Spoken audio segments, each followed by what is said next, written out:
Так, господа, начинаем наш ежедневный обзор курса доллар-рубля. И с чего бы мне хотел сегодня, господа, начать? Смотрите, особенно тех, кто канал видит впервые и могут о многом, естественно, не знать. Мы все это в подробностях сейчас разбирать с вами не будем.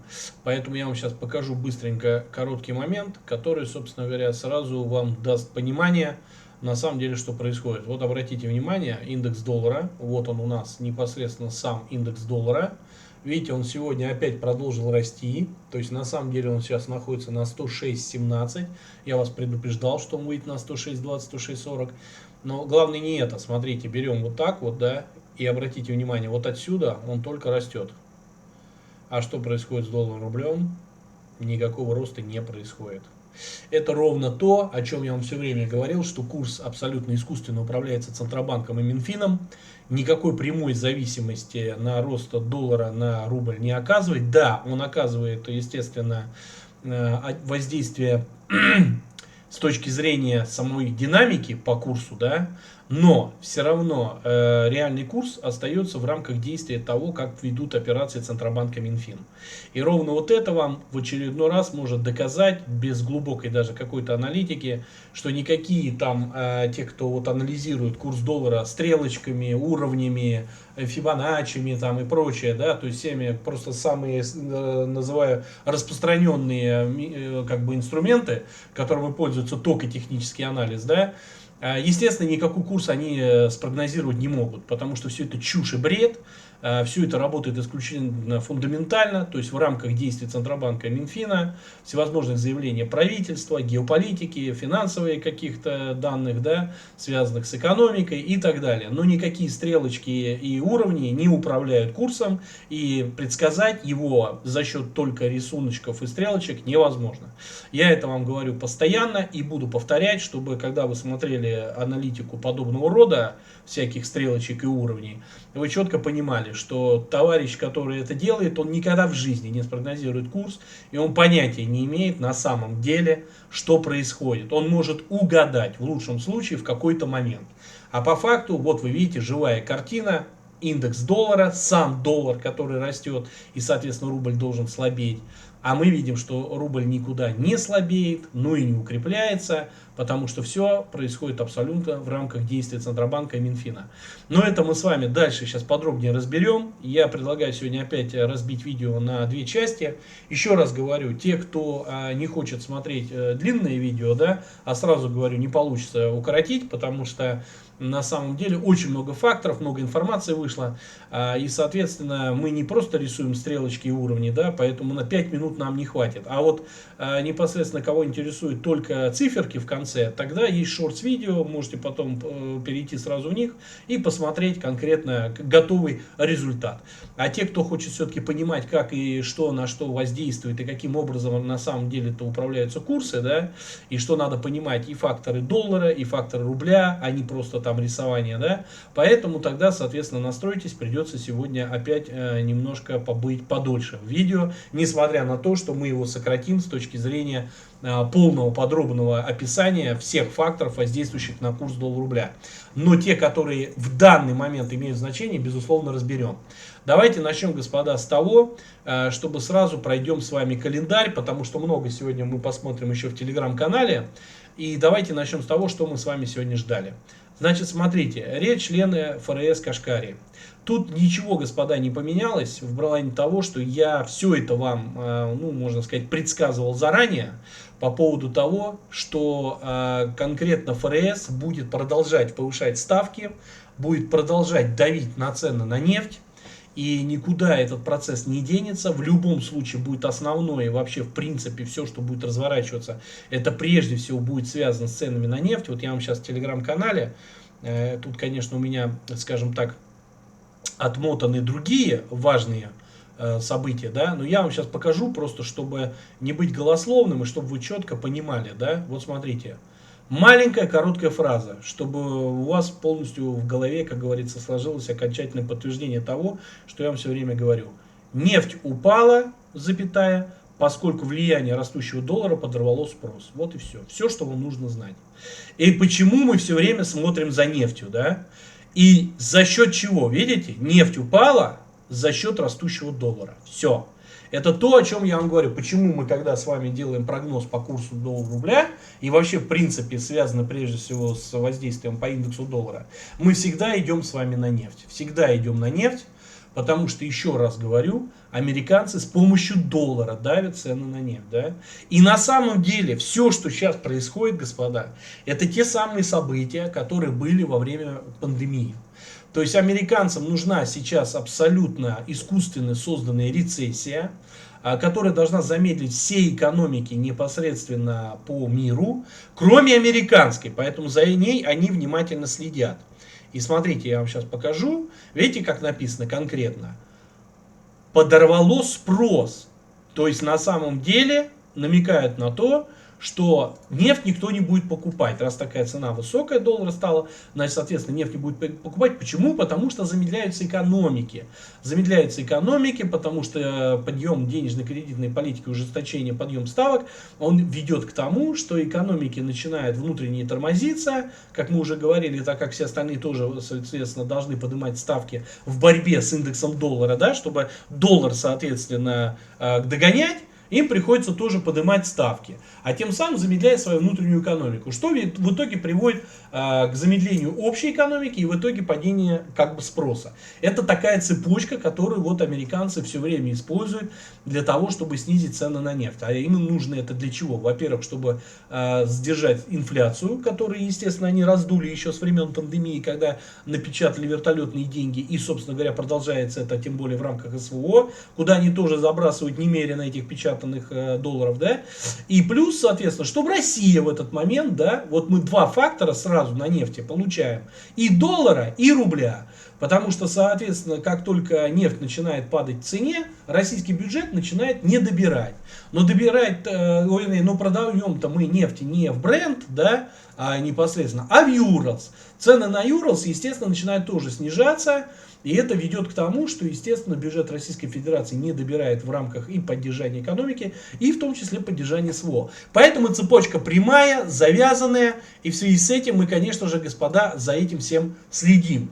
Поэтому все, что делается сейчас, все вот эти заявления, всех этих ФРС, всевозможных там Пауэллов, всевозможных центробанков, она настроена только на одну задачу – понизить цены на нефть. Все.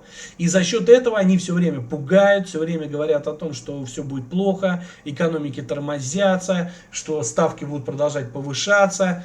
И сегодня произошло ровно то же самое. На чем начинает при этом крепнуть доллар? Потому что, смотрите, еще один фактор, господа, за которым мы внимательно следим, это, конечно же, сами гособлигации США.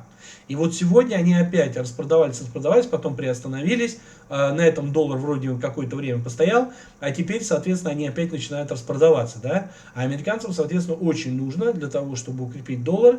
Для этого, соответственно, они все начинают загонять всех в гособлигации. Пока гособлигации покупаться не начинают, доллар у нас в этот момент повышает. И к чему это приводит? Правильно, к росту доходности облигаций. Доходности облигаций растут как десятилетние, так и краткосрочные двухлетние.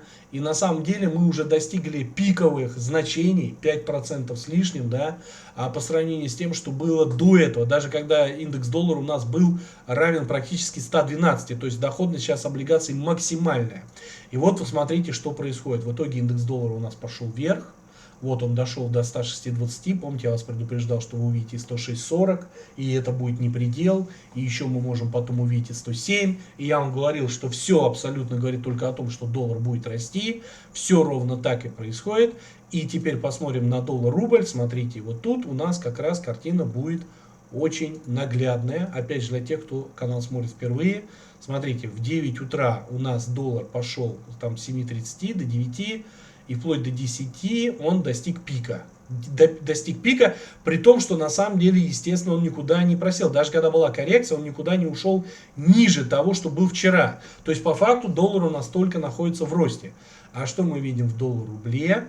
Вот смотрите, к 10 часам тоже получается попытка выйти наверх, но обратите внимание, начало дня. Начало дня доллар сразу вылетел на 96.50. И что произошло? Мы видим тут же интервенции. То есть доллар, понятное дело, рос, я вам об этом говорил. И вот он, пожалуйста, 96.50. Но мы тут же увидели интервенции. И, собственно говоря, Центробанк при помощи кого? Правильно, с помощью юаня, вот она, собственно говоря, провел эти операции для того, чтобы курс сдержать. Но закрытие у нас, господа, кстати, было достаточно неоднозначное. И вот смотрите, к 11 часам, да, когда, в принципе, доллар, непосредственно индекс доллара выходил на пиковые значения, да, мы видим, что и доллар-рубль, и юань, они тоже поднимались, но уже не настолько. Не на 96.50, как это было, собственно говоря, в самом начале открытия дня. То есть здесь по факту получается как раз работа тех самых интервенций. И даже когда он потом продолжил расти, вот если мы посмотрим, вот была коррекция до 3 часов, а с 3 часов, смотрите, там 3, с 4 часов пошел резкий рост. А что мы видим по доллару-рублю? Никакого резкого роста не произошло. Вот под конец вот такая вот свечка выскочила непосредственно под... Это в конце дня всегда практически очень часто бывает восстановление какого-то диапазона. Либо вверх, либо вниз. Они часто так делают. И на самом деле все говорит о том, что, конечно же, доллар пытается выйти за 96.50, уйти в район 97. Но пока сдерживают. Мы помним, что и правительство заявило, что надо курс держать, и там ЦБ и Минфин начали об этом говорить, что как бы они против всяких мер дополнительно, там всяких регуляционных и прочее. И, соответственно, пытаются демонстрировать, что при этом курс как бы они могут, грубо говоря, удерживать в стабильном состоянии.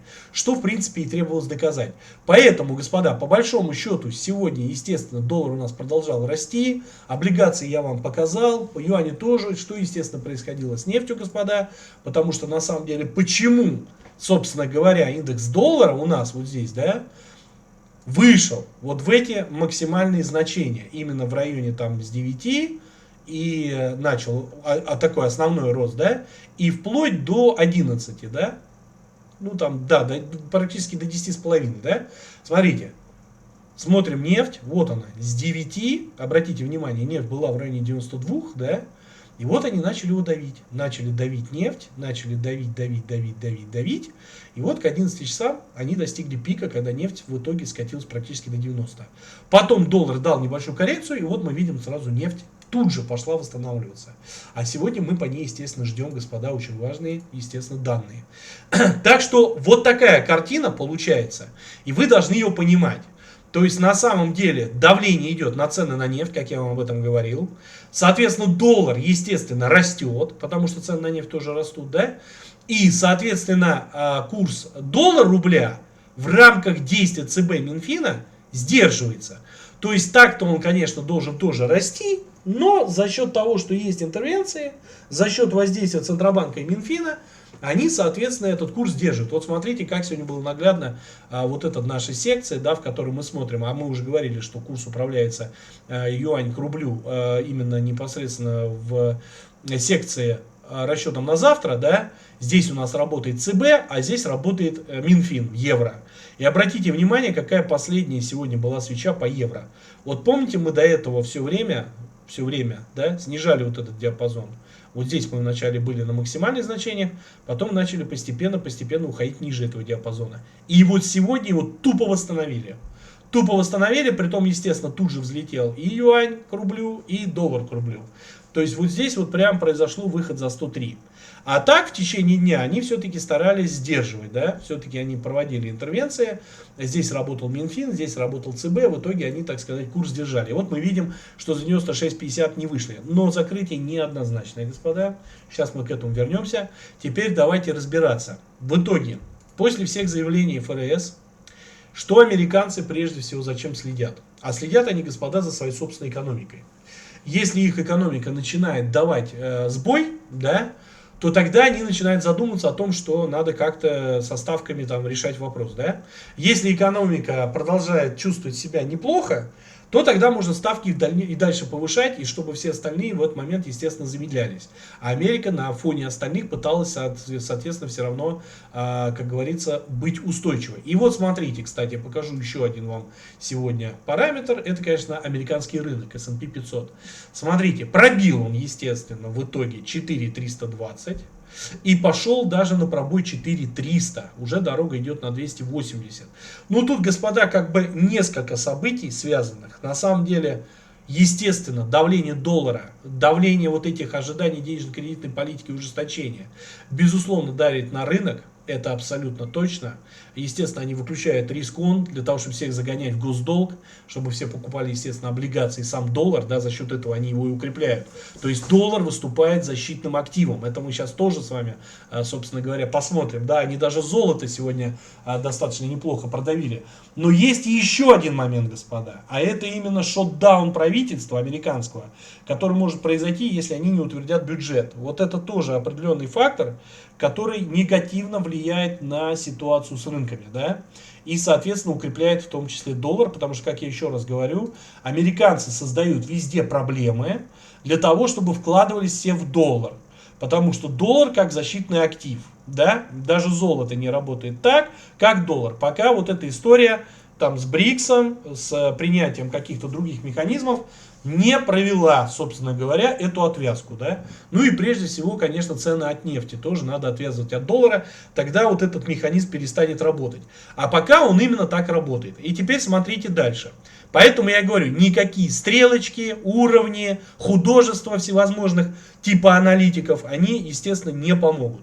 Надо понимать, что здесь все абсолютно связано прежде всего с фундаментальными факторами.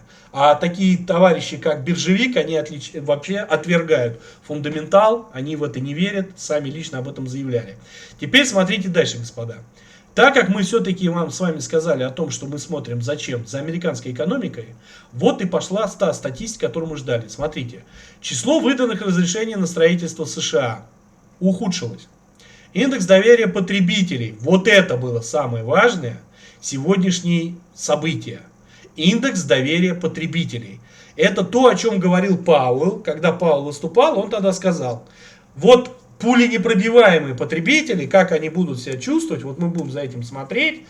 И, собственно говоря, потребители показали, что при росте инфляции, а мы уже говорили о том, что да, вот это индекс цен потребителей, который мы с вами ждем в пятницу, господа, это самое будет основное, на самом деле, событие этой недели, да, вот эти как бы предвещают это все. Там, собственно говоря, не включаются цены на энергоносители и продукты питания. И вот этот индекс цен потребителей, он как бы смотрится таким очищенным.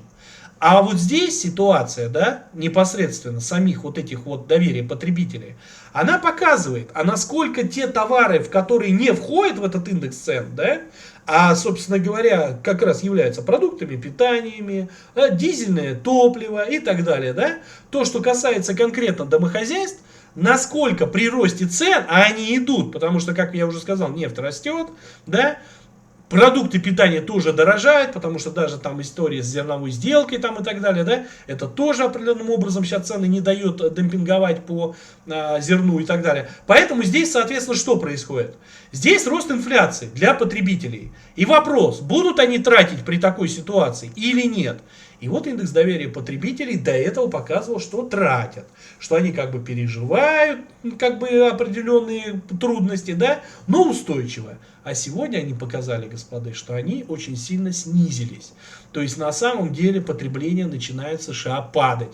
А вот это уже начинаются признаки реальной рецессии. Не вот этой нарисованной, которые они там с пандемией создавали и так далее, да, чтобы понизить цены на нефть. А именно реальное уже, то есть реальное замедление экономики. На это, естественно, тут же отреагировал американский рынок в том числе. Ну и, соответственно, индекс доллара, да, то есть он после этого, вот после этих данных, собственно говоря, у нас вот с 4 часов и устремился вверх. С 5 часов выходили эти данные. К вопросу там у биржевика и прочее, что новости это все фигня, ничего не работает, забудьте о новостях, а смотрите на мои графики, заявлял он, да, потому что там работает математика и художество, то вот, пожалуйста, вам конкретное время, дата, все, и вот, пожалуйста, движение по рынку. Без всяких там рисунков, вот просто конкретно, зная, что происходит, какие события, вот вам, пожалуйста, и реакция. И пусть он там рисует, что хочет. И вот вам, пожалуйста, получается картина, что доллар, естественно, пошел на укрепление.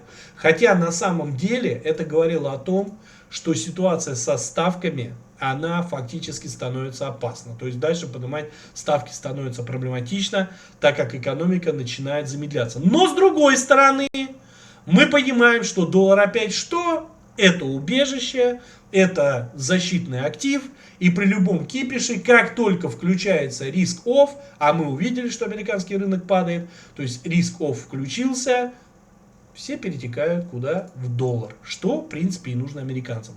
Для того, чтобы его поддерживать, а он, соответственно, поддерживал давление на цены на нефть. Теперь смотрите дальше, господа. Продажи нового жилья упали. Это опять к вопросу устойчивости американской экономики.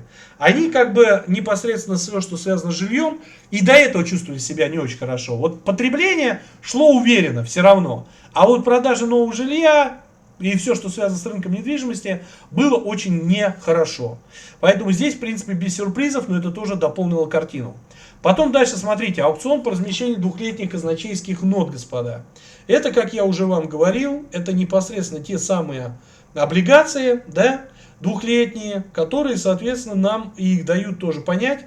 При хорошем размещении, соответственно, с большой вероятностью доллар в этот момент не укрепляется. При плохом размещении они, соответственно, могут также привести к укреплению доллара. Но вот на размещение прошло чуть лучше, чем то, что было до этого, да. Поэтому, в принципе, мы видим, особо сильно доллар пока и не укрепляется. Он как бы вышел на эти 106, там 10-20, так, в принципе, и держится. Теперь смотрите дальше, господа. Выступление члена ФРС Боумана. В очередной, как говорится, член ФРС, который в очередной раз всех напугал, в очередной раз рассказал, что все плохо и, соответственно, экономики будут замедляться, а ставки будут расти, соответственно, опять поддержал доллар. И вот последнее событие, господа, которое мы ждем, оно выйдет 23:30, это недельные запасы сырой нефти по данным американского института нефти API. Это вот тот самый нефть, которую вот сейчас, собственно говоря, мы видели сегодня, сильно додавили до 91, да, и вот сейчас нефть начинает возвращаться. В зависимости от того, какие выйдут запасы, в итоге динамика может восстановиться обратно на 94. Ну и также, как я вас предупреждал, это тоже может привести к движению по доллару. То есть доллар может заранее пойти давить на цены на нефть, чтобы при хороших запасах они не вышли. Скорее всего, то, что доллар сейчас не особо сильно крепнет, это говорит о том, что с большой вероятностью они уже знают, какие запасы, и они, возможно, не такие, скажем так, низко снижающиеся. Поэтому, господа, в принципе, сегодняшний день мы уже остановимся ждать только одно событие, и в целом картина, в общем, пока сформировалась. И мы видим, что доллар, как я вас и предупреждал, индекс доллара за 106. Что, конечно, опять же, по курсу доллар-рубля нам намекает на то, что, безусловно, если ЦБ и Минфин не прекратит сдерживать, то мы вылетим и за 96.50, и за 97. Теперь давайте смотреть, что будет, господа, завтра, потому что потом мы с вами будем плотно уже заниматься прогнозом на курсе и непосредственно разберем все, что сегодня выходило в телеграм-канале, важного, именно связанного конкретно с курсом доллара-рубля. Теперь смотрите дальше, господа, что будет завтра. Первое. Протокол заседания по денежно-кредитной политике Японии. Как я вам уже это говорил, Япония имеет огромное значение. Все, что связано с ней, решения по процентным ставкам, какие-то заявления по поводу их денежно-кредитной политики. Потому что это напрямую зависит, естественно, на доходность облигаций американских. Потому что любое решение по Японии поднять ставку приведет моментом к тому, что доходность японских облигаций будет выше американских. И это произойдет фактически кризис. В этот момент резко американские облигации могут просто обвалиться, что в итоге приведет, естественно, к проблемам просто во всем финансовом секторе. Поэтому, естественно, за этим следим. Понятное дело, что американцы это все делают с японцами вместе, но все равно мы видели, как неоднократно были моменты, когда хотя бы даже в рамках манипуляций японцы заявляли Центробанке о том, что они могут поднять ставку. Это приводило к мгновенной реакции, поэтому момент надо учитывать. Так Япония, понятное дело, под американцами. Они сами по себе никакие не являются вообще независимыми, поэтому америкосы их, естественно, как захотят, так и загнут. Но, скажем так, определенные попытки защитить как бы свою иену у них предпринимаются иной раз. Теперь смотрите дальше. Базовые заказы на товары длительного пользования. Вот это опять к вопросу американской экономики. И как я уже сказал, за этим тоже внимательно следим, потому что в зависимости от того, какие будут выходить эти данные, это либо укрепляет доллар, либо ослабляет. Ослабление мы уже как бы не рассматриваем вообще, то есть это в лучшем случае не укрепление, то есть остановиться, например, там не ниже 105-80, к примеру, да, то есть ниже 105 долларов мы уже не видим практически однозначно по индексу доллара. Теперь смотрите дальше, до тех пор, может быть, пока не выйдут данные по инфляции. Теперь смотрите дальше. Объем заказов на товары длительного пользования месяц к месяцу. То есть есть базовые заказы на товары длительного пользования, есть объем заказов на товары длительного пользования. Это все к вопросу американской экономики. И там, поверьте мне, может быть реакция индекса доллара довольно быстрая. Запасы сырой нефти. Вот это официальные, господа, запасы, которые мы ждем после предварительных, которые выйдут сегодня в 23:30. И вот те запасы, которые выйдут в 23:30, дадут определенное понимание, какие могут быть запасы завтра, да, которые, собственно говоря, все ждут. А как мы уже только что убедились, я вам показал, что именно нефть является основной, и поэтому за ней мы следим пристально, и за ней следят все. Поэтому, естественно, мы тоже будем смотреть, какие будут выходить запасы. Индекс делового доверия Российской Федерации. Объем промышленного производства Российской Федерации. Рост реальных зарплат России в Российской Федерации. Объем розничных продаж в Российской Федерации. Уровень безработицы Российской Федерации. То есть, смотрите, целый срез абсолютно российской, как говорится, статистики, связанный с экономикой, да. То есть, мы, естественно, будем смотреть индекс делового доверия, да, то есть, насколько, собственно говоря, как говорится, бизнес доверяет сейчас и развивается в рамках той политики, которая сейчас существует. Объем промышленного производства. Мы помним, да, объем промышленного производства последний показал снижение. И плюс там рост инфляции еще был, да, мы помним, что инфляция промышленная выросла. Рост реальных зарплат в России. Это тоже проинфляционные, господа, данные. То есть, если зарплаты растут, значит инфляция будет расти, а значит опять к вопросу все это, конечно же, идет к решению по процентным ставкам. Поднимать их дальше, не поднимать, опускать, что делать. Ну и не забываем про курс, про который, соответственно, все время увязывают, что если ставки не поднимать, то, соответственно, курс резко ослабнет. Мы это тоже помним, да? Хотя, на самом деле, мы уже говорили, на курс ставки не влияет. Влияет конкретно на инфляцию. Поэтому и Набиуллина, и, соответственно, Заботкин, все они против там каких-либо воздействий, а в то же время они как бы могут поднимать ставки, при этом утверждают, понимают прекрасно, что они не меняются, ну, не влияют на ситуацию с курсом, но вот непосредственно, как говорится, правительство, да, их бросает из стороны в сторону. То они заявляют, надо повышать ставки, то говорят о том, что экономика тормозится, что естественно, понятно. Вот, поэтому тут картина неоднозначная. Теперь смотрите дальше. Уровень безработицы я уже сказал, объем рост реальных зарплат я уже сказал, а вот объем розничных продаж, как вы понимаете, это тоже вопрос как раз, насколько наш российский потребитель при росте той инфляции, которая сейчас есть, насколько он все-таки, собственно говоря, готов тратить. И уровень безработицы, это тоже вопрос, связанный прежде всего в том числе с инфляцией, так они это рассматривают. Чем выше безработица, тем с большой вероятностью инфляция, соответственно, ниже. Чем уровень безработицы ниже, тем, соответственно, инфляция выше. Поэтому, естественно, эта вся статистика нас прежде всего будет ориентировать в рамках дальнейших решений по процентной ставке. Ну и, в принципе, может, скажем так, привести к определенной динамике в курсе. Но еще раз говорю, не забываем, действие ЦБ и Минфина определяет курс, а даже не рост доллара, да, вы это четко должны понимать. Поэтому, еще раз говорю, курс у нас управляется. Теперь смотрите дальше. После всего этого будет речь представителя Национального банка Швейцарии. Как я уже говорил вам, любые заявления любых центробанков сейчас имеют значение, потому что расценивается ситуация общая всей денежно-кредитной политики по всему миру.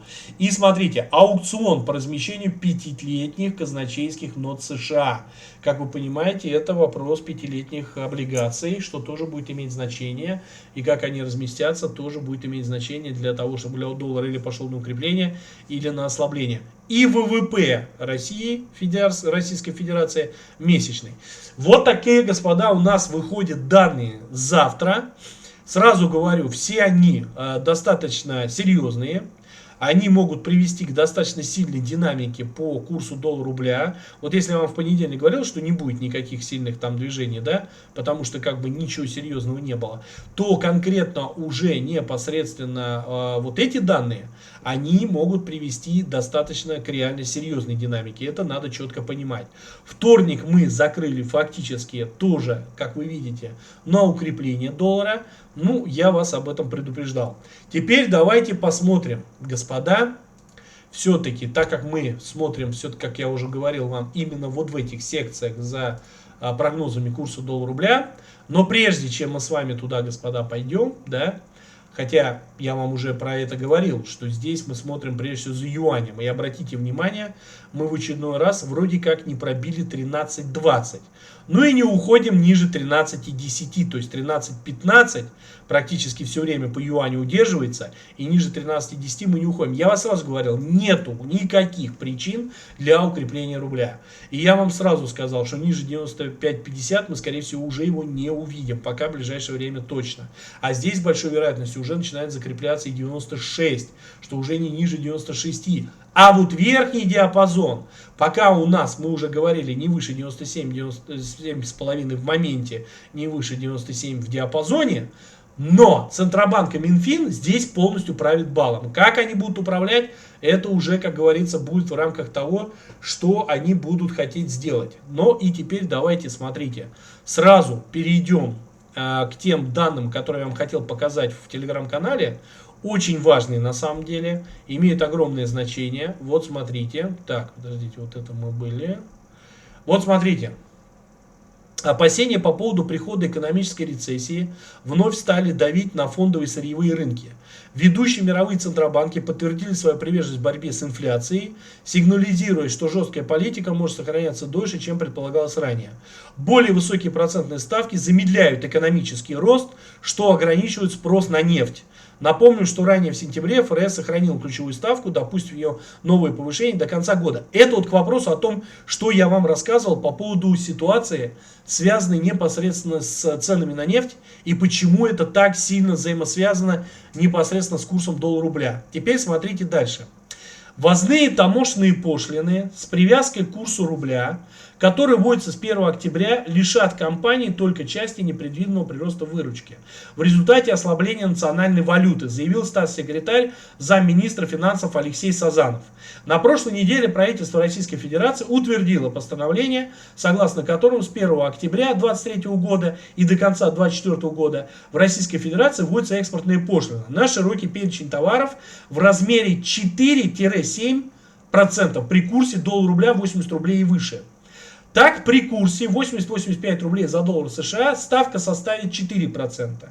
При 85-90 рублей 4,5%. При 90-95 рублей 5,5%. А при 95 рублей и более 7%. Новые пошлины не распространяются на нефть, газ, зерно и лесоматериалы. И таким образом крупнейшим плательщиком будут горнодобывающие компании, экспортеры черных, цветных и драгоценных металлов, угля, удобрений. В отличие от налога на сверхприбыль, экспортные пошлины были утверждены в максимально сжатые сроки и практически без публичного обсуждения. С момента появления в СМИ информация о планах их введения до подписания постановления прошли всего сутки. Сначала, вот смотрите, обратите внимание, средний курс ориентир по году был 76 рублей. Сейчас курс 97. Естественно, у всех экспортеров есть существенный прирост рублевой выручки. Исключительно из-за того, что курс выше ожидания. Естественно, когда все делали бизнес-планы, никто курс 95 не ставил. Поэтому говорить об ухудшении операционной рентабельности или снижении инвестиций не приходится в этих условиях. Мы лишь часть курсовой переоценки, которая в момент возникла, изымаем, сказал Сазонов журналистам в кулуарах коллегии ФНС. Встроенный в механизм пошлины автоматические системы, если курс будет укрепляться, окажется ниже 80, пошлина обнулится. Специально для того, чтобы каких-то неожиданных вещей не произошло, или чтобы в те бизнес-планы, которые делались в начале года, эти новые экспортные пошлины не мешали, заявил он. Понимаете, да, о чем, господа, собственно говоря, как говорится, речь идет, да? То есть, по факту, это новый налог. Новый налог. И обратите внимание, почему нам это важно.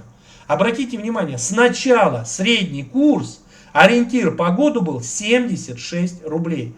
Помните, мы с вами говорили о том, что вот этот весь, собственно, ну давайте вот на этом графике я вам покажу. Весь вот этот курс доллар-рубля, да, он абсолютно был искусственный. То есть его девальвировали, вот и евро, и доллар, они все график абсолютно имеют одинаковый. Абсолютно не найдете никаких практически разницы, да. И естественно, с чем это можем сравнить? Безусловно, с юанем. Вот он. Потому что на самом деле мы уже говорили о том, что почему вот они указывают про то, что курс они ориентировали на 76. Да все очень просто, господа. Потому что когда они ориентировали курс по... Сейчас, потерял, где он? Вот он. По, собственно говоря, 76, это когда еще не было вот этих ценовых потолков на нефть, да? Вот 76 это у нас вот здесь вот, да? И мы говорили о том, что вот эти ценовые потолки на нефть, да, замороженные активы привели к чему? К девальвации рубля. За счет чего? За счет эмиссии рубля. Рубль печатали. Мы об этом с вами все время говорили. Рубль печатали. Вот с июнем там составил 24,7%. Да? Это настолько был напечатанный рубль. И вот по данным, мы тоже помните, смотрим с вами ежемесячные значения, с 16,274 на 18,559. В феврале это было 16,274, а уже в сентябре 18,559. И это рост, естественно, был по сравнению с августом-сентябрем. Вот август был 18,395, а уже сентябрь 18,559. То есть вопросу о том, что откуда была эта девальвация. Она была именно на напечатанном рубле. А уже этот напечатанный рубль, как мы уже говорили, покупали юань. Соответственно, когда курс доллара рос, продавали этот юань, чтобы сдерживать курс. И, соответственно, все, что было построено, как мы видим, да, из заявления, соответственно, правительства, курс должен был быть 76. Потом я вам говорил, что это 82-84. На самом деле мы с вами говорили о том, что ждем реального курса. Вот он, 82-84. И это все было связано с как раз вот эти вот, то, что у нас здесь начерчено, да, это не просто рисуночки какие-то, а это привязка к той самой эмиссии, которая выходила, и от которой после этого начиналось, собственно говоря, основное, дополнительное уже ослабление рубля, да. И вот мы говорили, что на самом деле, вот он курс, 82-84, а вот это все напечатанный рубль. Именно за счет этого такая произошла девальвация. А они ориентировались вообще на 76. Вот он. Вот он. Вот где курс должен был быть. Ну, потом там прошли какие-то процессы, можно было вот здесь. То есть курс доллара где-то вот здесь и должен быть официально, на самом деле. Если бы не вот эта чистой воды искусственная девальвация. Поэтому они об этом и заявляют. Что на самом деле ориентир-то был на 76. На 76, а стал 97. И фактически для того, чтобы перекрыть вот эти, как говорится, дыры в бюджете, фактически вводится еще один налог. И это важно, господа, потому что на самом деле это будет, скорее всего, должно привести к тому, что та самая девальвация за счет эмиссии рубля, а мы помним, что, смотрите, у нас еще вот такой есть график, очень важный. Обратите внимание, у нас полгода не было вообще валютных интервенций. У нас не было валюты, ее просто не продавали. Только могли печатать рубль, покупать юань и продавать. А операции на самом деле у ЦБ и Минфина не было. Они абсолютно нечего им было продавать. Ту валютную выручку, которую они получали, когда были вот эти ценовые потолки, да, вот мы с вами рассматривали, вот он, ценовой потолок по нефти, когда она не могла превысить 56 и выходить за 60. Вот она, это все бюджет Российской Федерации ничего не зарабатывал фактически, он получал очень мало. И при этом, еще и та выручка, которая приходила, она приходила не конвертируемой в валюте. То есть в рупиях, да, например. И, соответственно, их тоже продавать нельзя было. И вот только с сентября и августа начались интервенции. То есть появилась та самая выручка, которую можно стало продавать. Смотрите, вначале было 40,5 миллиардов, а потом 276 уже конкретно вот под сентябрь. Поэтому мы с вами и говорили, что мы следим за этими параметрами. Нам не важно там все эти вопросы по ставкам, заявления и так далее, потому что мы понимаем, что на курс это не влияет. Для нас важно, что происходит с самой валютой. А самой валютой происходило, как мы уже говорили, эмиссия рубля. Эмиссия рубля, которую сдерживали. Сдерживали уже вот как раз за счет вот этих вот, когда приходили нефтегазовая выручка, уже тогда пытались, собственно говоря, дополнительно валютными интервенциями поддерживать рубль. Поэтому еще раз говорю, вот эта вся информация имеет огромное значение. Фактически мы получили скажем так, новый еще один инструмент, который позволяет предположить, что, соответственно, эмиссия рубля сократится, потому что мы с вами ждем, естественно, выхода данных за октябрь, и тогда окончательно станет понятно, куда у нас двигается эмиссия. А мы помним, дефицит-то бюджетный. Почему я вам говорил, что не будет укрепления рубля? По одной простой причине, потому что дефицит бюджетный, и бюджет дефицитный, и плюс мы, кстати, ждем его сейчас формирования, он будет 1 октября сформирован, это тоже, кстати, надо иметь в виду, потому что пока до конца неизвестно, какой он будет в окончательной форме, пока только были такие, как говорится, контуры его, да, поэтому до 1 сентября, естественно, тоже ждем. Ну и также напоминаю, кстати, господа, что в четверг-то у нас будет выступать Набиуллина. Это тоже надо об этом не забывать, да?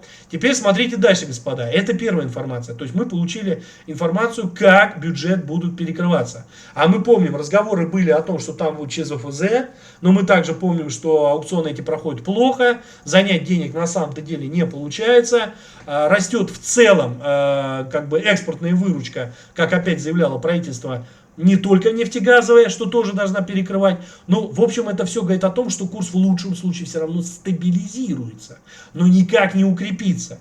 И теперь давайте посмотрим дальше, что тоже очень немаловажно.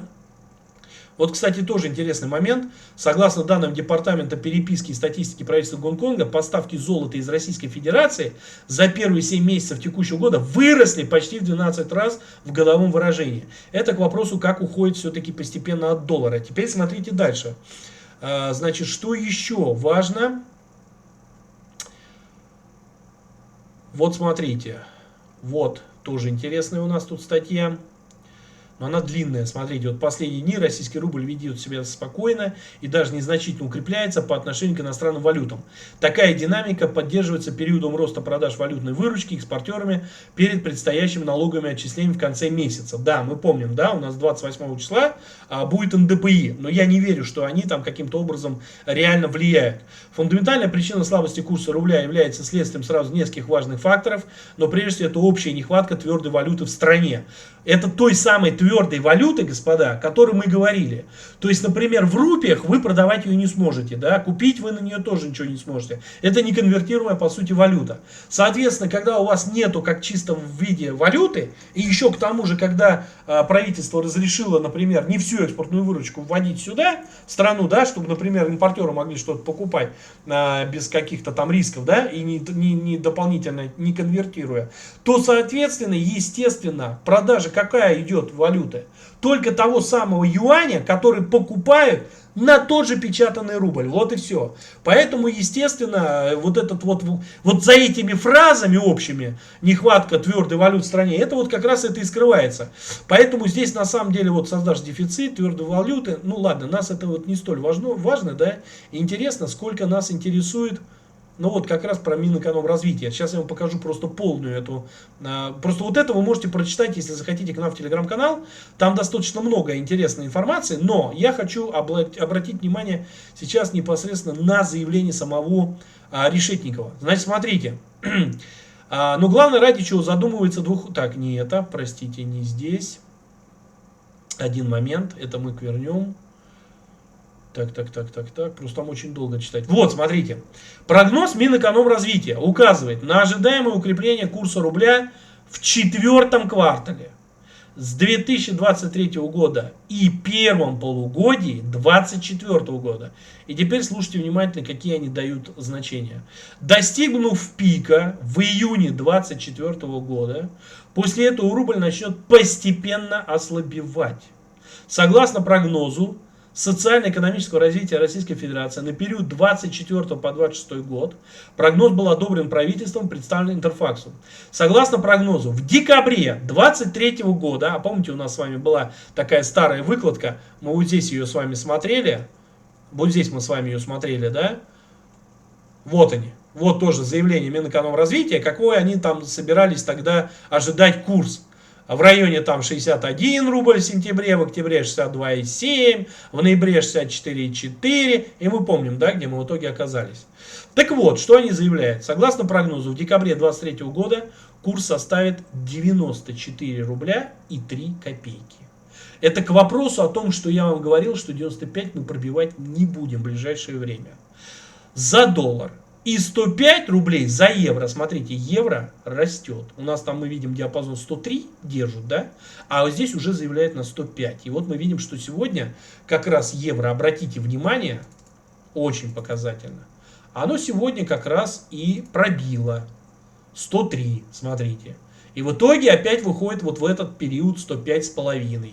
Судя по всему, как и верить, собственно говоря, и прогнозу, да, Минэкономразвития. Вот смотрите дальше. К июню 2024 года рубль укрепится до 87,5 рублей за доллар.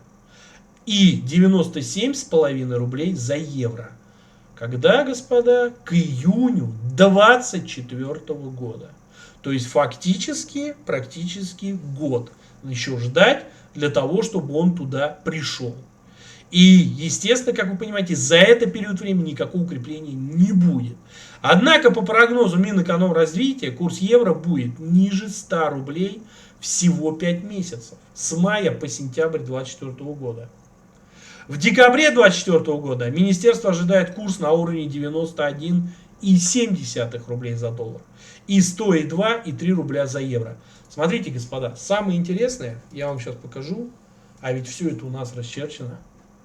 Вот, обратите внимание, вот диапазон 92, 90,5, 92. Это мы все это расчерчивали в рамках именно ситуации с юанем.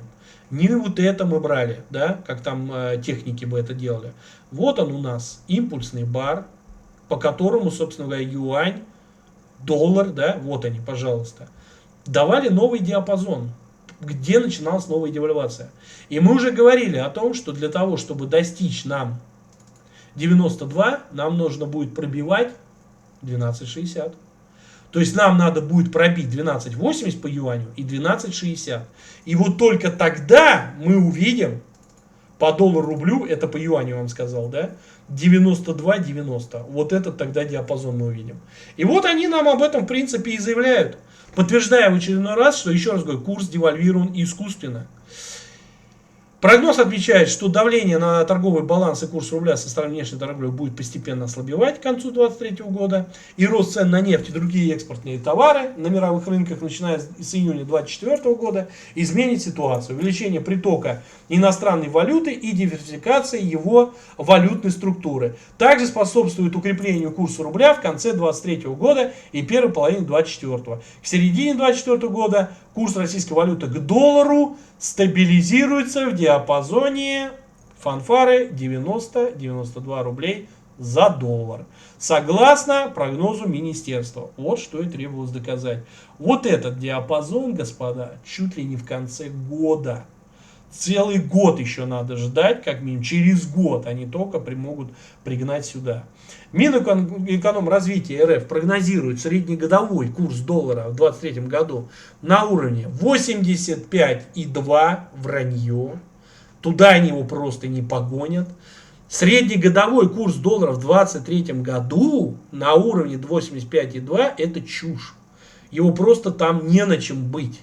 Потому что дефицит бюджета большой, эмиссия никуда не делась, инфляция, пока никто с ней толком не борется, нефть все равно опять там, бензин опять вырос, поэтому никакого там 85 я на данном этапе просто не вижу. Потому что ставки поднимать настолько будет нельзя, иначе экономика тоже замедлится.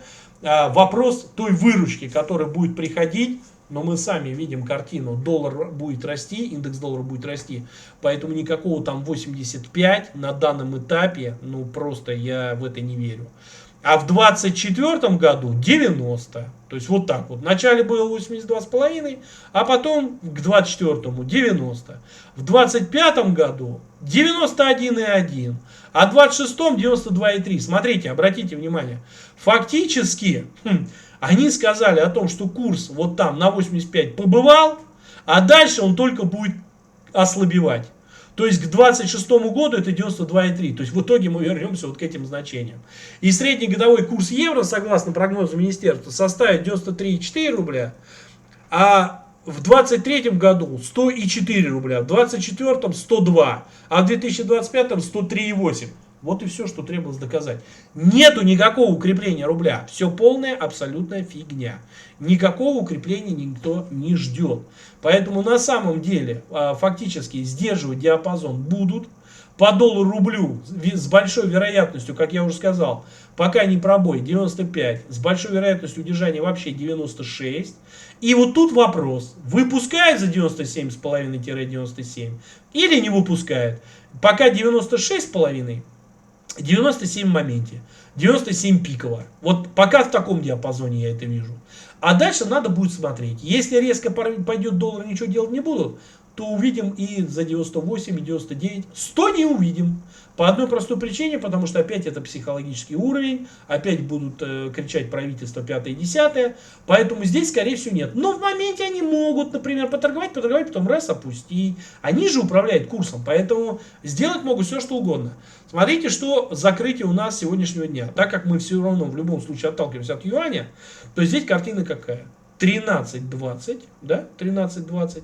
И, собственно говоря, мы его пока не пробили. И вот, кстати, я вам еще один тут момент покажу. По поводу... Сейчас. Вот, кстати, смотрите. Инфляционные ожидания населения в сентябре продолжили рост. Инфляционные ожидания населения в сентябре продолжили повышаться, увеличившись на 0,2% пункта. До 11,7 говорится в комментариях Банка России. Кто бы сомневался, естественно, она будет расти. Более того, смотрите. ЦБ РФ продлил ограничения на переводы за рубеж средств нерезидентов из недружественных стран. Банк России продлили еще на 6 месяцев ограничения на переводы за рубеж средств нерезидентов из недружественных стран со счетов брокеров и доверительных управляющих, говорится в сообщении регулятора. Ранее он действовал до 1 октября. Ограничения касаются переводов со счетов как физических, так и юридических лиц, открытых у российских брокеров и доверительных управляющих. Они были введены с 1 апреля 2022 года. Дальше смотрите, господа, еще одна интересная будет сейчас информация. Биржевые цены на бензин и дизтопливо развернулись вверх после недельного падения. Цены на нефтепродукты на Санкт-Петербургской международной товарно-сырьевой бирже во вторник снова начали повышаться. После того, как падали всю предыдущую неделю и немного снижались в понедельник.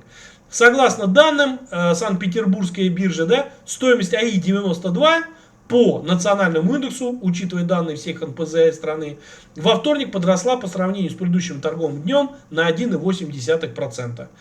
Таким образом, считают участники топливного рынка, биржевые цены отыграли информацию о введении запрета на экспорт топлива из Российской Федерации, о котором было объявлено 21 сентября. Ну и понятно, что 95-й тоже вырос, там, да, я просто читать это не стал, дизель тоже вырос, все выросло примерно на 1-2%. Что и требовалось доказать? Никакой борьбы с инфляцией с помощью топлива пока у нас тоже не получается.